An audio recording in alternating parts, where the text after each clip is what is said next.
Balamusizza nnyo bannakawempe no bategeeza nti ekindeese olwaleero kubeebaza nakumbeererawo mu mbeera etali nnyangu n'olwekyo buli wempulira nga munkoonyeeko mpulira essanyu. Ekisembayo bannakawempe nyongera okubategeeza nti ensonga ya Kawempe North nti mukyalinamu obwesige, ekintu ekyo sisinza kusuula muguluka kubanga mukyantunuzaako eriiso. Kakati olwempulira ekyo nti Ssegiriinya Kawempe North, Ssegiriinya Kawempe North, kimpa amaanyi ennyo. N'olwekyo bannakawempe nga bwe mundaze nti mukyanjagala, nange mbabuulira nkyabaagala, ate ngenda kudda ku luno na mutima. N'olwekyo mwebale nnyo, mwebalire ddala. Tuddemu tusinkana 2026 mu kalulu ke tunaddamu insha Allah. Obwo bwe bubaka bwa mukulu essaawa eno omugenzi Honorable Ssegiriinya Muhammad bwe yaleka oba bwe yasembayo okubanga awa abantu b'e Kawempe North. Jenny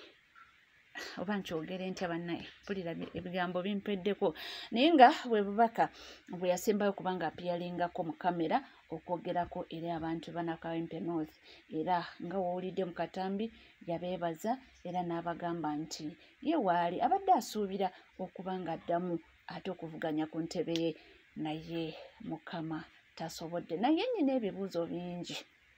ansa ntono, ebibuuzo bingi ku bigambo by'omwami ono Ssekawumalu, ebigambo bye bino bye yayogera. Ssegiriinya, nsaba Allah akkirize edduwa yange ndabe ku famire yo ng'otudde wali olambadde, tokyasobola, tokyalina ssuubi, bikuza ngulu famire yeefuna ekyokuyiga nti ddala embeera gye wampisaamu si nnungi kuyisa bantu. Ssanyu lyange lye nnina eri Ssegiriinya ery'okulaba nga ntunulako mu ntaanayo, nkuziikeko nange abalala bananziika ne nkugoberera, naye nga nsaba Allah nkuziikeko Ssegiriinya. Ekirabo kye yampa ky'ekyokumwegayirira ne musaba ekyo n'akimpa, kakasanga ajja kumpa essanyu lyange. Ssanyu lyange lye nnina eri Ssegiriinya ery'okulaba nga ntunulako mu ntaanayo, nkuziikeko nange abalala bananziika ne nkugoberera, naye nga nsaba Allah nkuziikeko Ssegiriinya.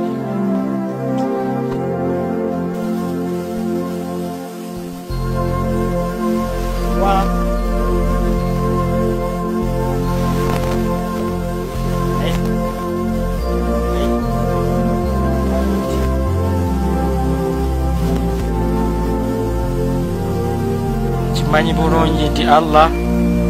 omusajja kyeyogera kituukiridde, era ndowooza Ssekawumalu gy'ali essaawa ya kaakati musanyufu. Nawulirako nti ali mu kkomera oba yavaayo simanyi, naye nga kati gy'ali musanyufu kubanga agamba nti duwaaye mbu gye yasoma. Abaffe ani asse Honorable Ssegiriinya Muhammad?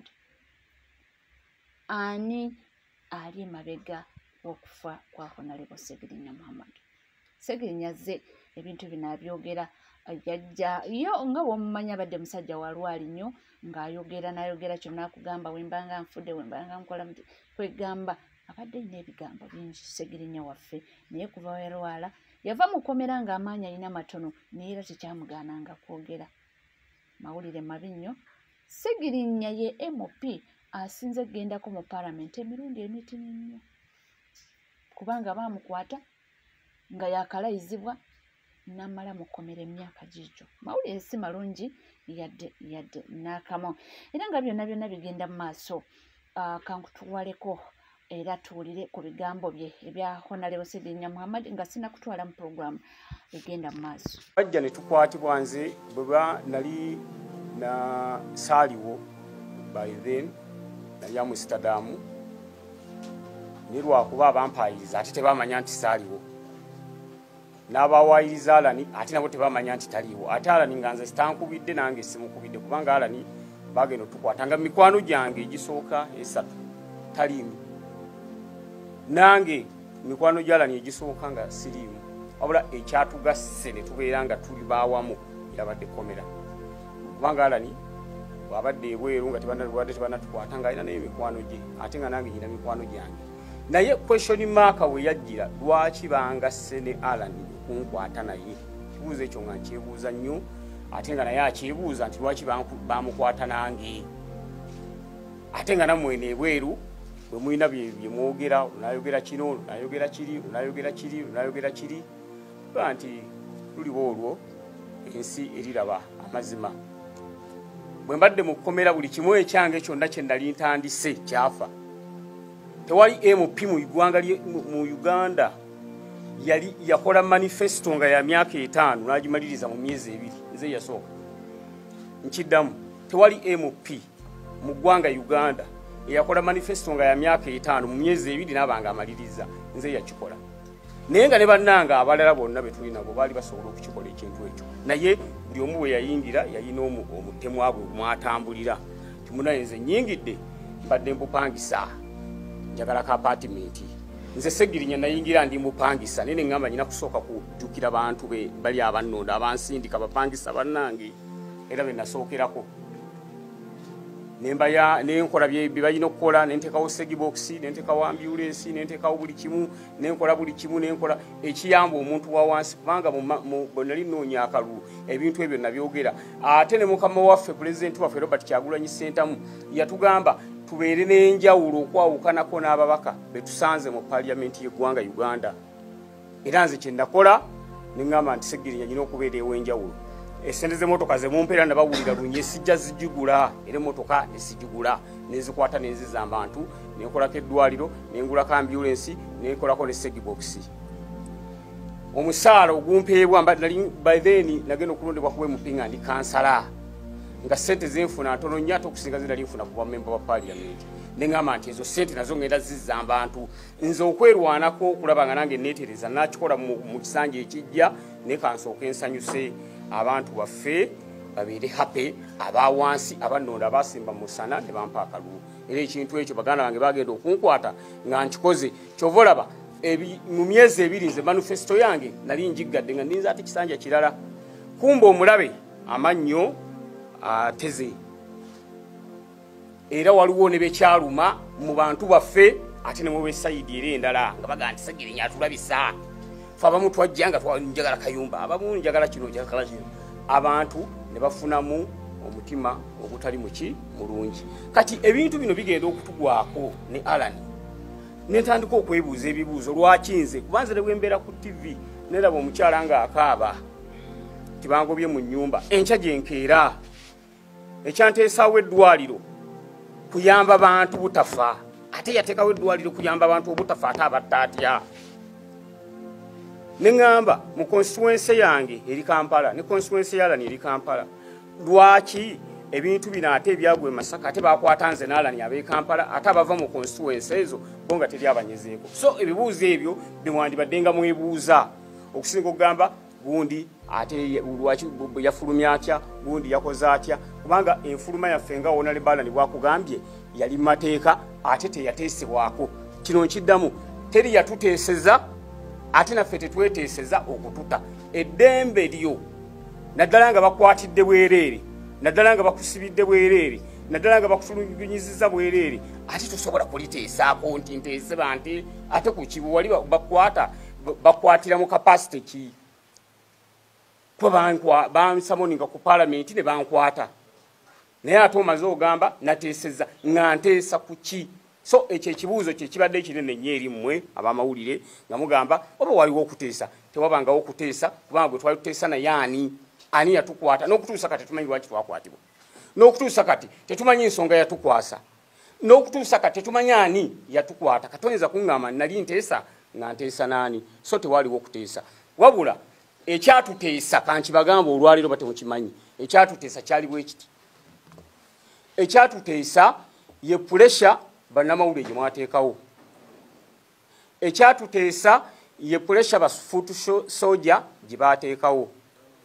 ekyatuteesa ye international community okuteeka puresha ku ggwanga Uganda nti lwaki mukwatira abantu obwereere ate nga tukyalwana nabeffe twafulumye ne bannaffe abalala bakwatibwa bateebwe kubanga nabo tebayina musango abali mu kooti maasho n'abali mu kooti sendala nabo tusaba bateebwe nga ffe twateebwa nabo bateebwe kuba tebayina musango ekyatuteesa ekirala yembeera constituency zaffe abalonzi baffe abatuteeka mu parliament gye baateekawo ne bagamba ababaka baffe lwaki mwabakwatira obwereere ekirala kyatuteesa nga tewali bujulizi butuluma kitegeeza yatukwata yatuwaayiriza ye yafumba bufumbi kintu kye n'akiteekawo awo ate nga tekiriiko bujulizi kubanga mubadde mu kooti nga mujja ne be bagamba nti be batulumiriza baavaayo ne bagamba nti ffe baatukubanga miggo nga batugamba lumiriza Alani Ssewanyana bankubanga miggo nga baŋŋamba lumiriza Ssegirinya Muhammad kyekyankubyanga emiggo era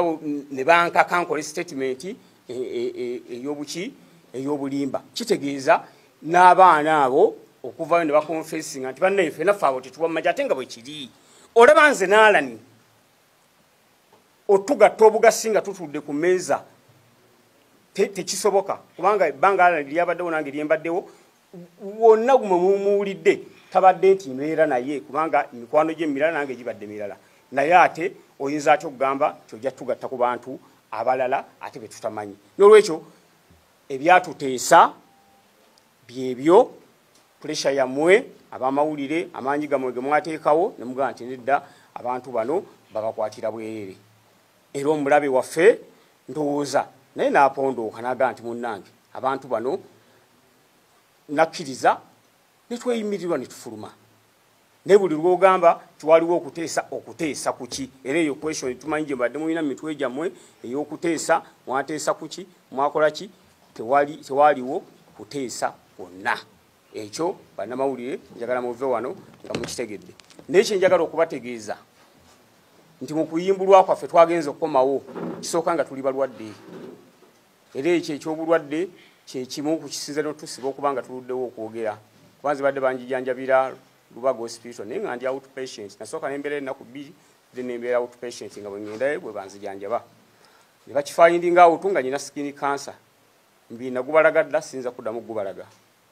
ekibumba bwe bansibira nali nfuna eddagala mu Nairobi hospital ng'eddagala eryo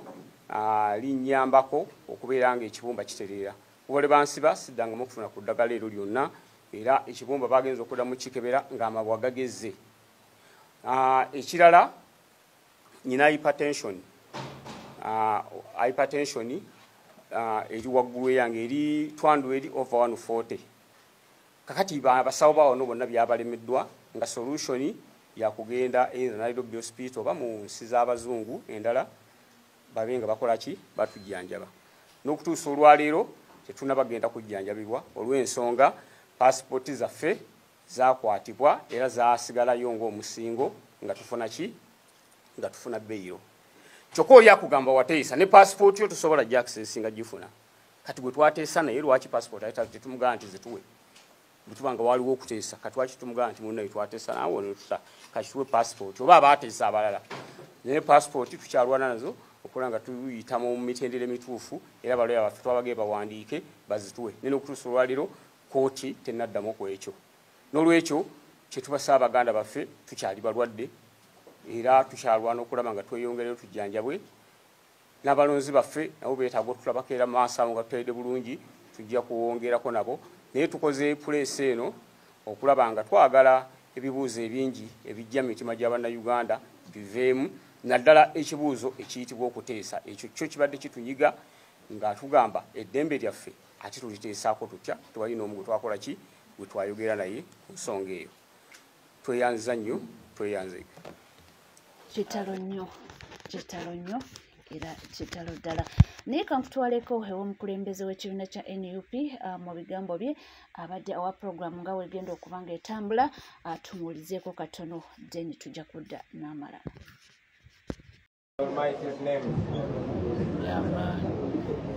I'm sure many of you have already received the terrible news. I'm here to reaffirm the terrible news that we have lost the Honorable Muhammad Sejirinya, Member of Parliament for Kawempe North. Sejirinya has been and will remain a comrade. We all know the circumstances that led to the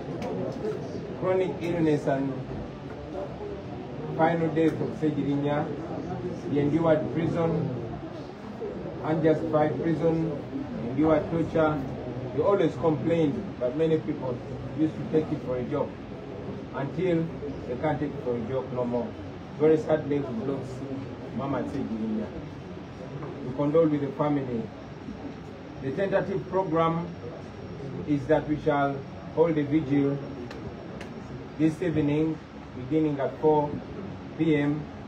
at the National Unity Platform headquarters. We shall spend the night there with our brother. Tomorrow, Sejirinya will be honored in the Parliament of Uganda, and we shall also proceed in the afternoon to hold prayers for him at Mbogo Mosque. Thereafter, we take his body to his home. Burial will be tentatively Sunday in Masaka, as requested by family. We understand that Muhammad Sejirinya is a Muslim. He was a devoted Muslim, and we respect the Muslim religion. However, his family has requested the leaders of his religion to allow his relatives, brothers and sisters, that we bury Sejirinya on Sunday. Basebone banyabo, kitalo nnyo kitalo ddala. Bangi kumwe mawulidde dda mawulire naye ndi wano kakasa mawulire ag'okufa kwa muganda waffe Honorable Muhammad Sejirinya, MP wa Kawempe. Mwenna abasinga mwalaba ebyetoolebwa kukwatibwa kwe, kutulugunyizibwa. Oluvannyuma okufa kwe yakukulumanga yemulugunyanga ebiseera bingi, naye kubanga yali musaazi bantu bangi balowoozanga Sejirinya yalinga mu kusaaga, naye ffenna tulaba embeera gy'ayitamu yemaliza ng'emusse. Kitalo nnyo kitalo ddala. Ebyokuziika kwa Sejirinya sofa biyimiridde bwe biti. Olwaleero tugenda kuma olumbe era tugenda mukungubagira ku kitebe kyaffe kya National Unity Platform Makerere Kavule okutandika n'essaawa 10 enkya ku makya ssaawa 3 agenda kutwalibwa mu Parliament y'eggwanga asibwemu ekitiibwa ng'omubaka wa Parliament. Egyo tunaava ssaawa ez'omutuntu ate bamusaalire ku muzigiti Embogo. Tunaavaawo tugende mu maka ge nkasanga tijanaasula. Tujja kuvaayo tumutwale e Masaka era ng'agenda kuziikibwa ku lunaku olw'Essande e Masaka.